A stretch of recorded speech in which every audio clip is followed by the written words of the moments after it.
एक बार गौतम बुद्ध अपने शिष्यों को उपदेश देते हुए एक कहानी सुनाते हैं कि एक शहर में एक बहुत अमीर व्यक्ति रहता था।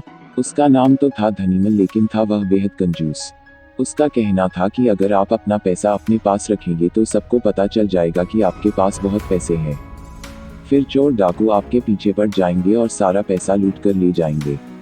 इसलिए वह अपना सारा पैसा छिपाकर रखता था और खुद एक बहुत गरीब व्यक्ति के समान रहता था। पैबंद लगे कपड़े, घिसे हुए जूते, रूखा सूखा खाना, यह सब देखकर लोग उसे भिखारी समझते थे।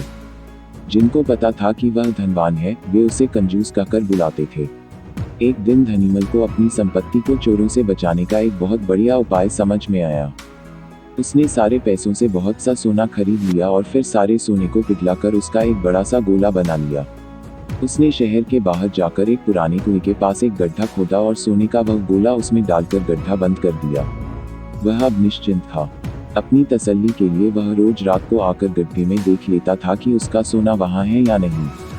उसे विश्वास था कि कोई भी चोर इस जगह के बारे में नहीं जान पाएगा। लेकिन ऐसा नहीं हुआ। धीरे धीरे पूरे शहर में यह चर्चा होने लगी कि धनीमल रात में शहर के बाहर जाकर कुछ करता है। एक रात जब उसने गड्ढा खोद कर देखा तो सोना वहां से गायब था। उसे गहरा सदमा लगा और वह चीख कर रोने लगा। उसके रोने की आवाज सुनकर बहुत से लोग वहां आ गए। धनीमल रो रो कर अपना दुख बताने लगा। तब उसके एक पड़ोसी से उसे कहा, धनीमल तुम एक भारी पत्थर इस गड्ढे में रख दो और समझ लो कि वही तुम्हारा सोना है। यह सुनकर धनीमल को बहुत गुस्सा आया। तुम मेरे सोने को पत्थर जैसे बता रहे हो।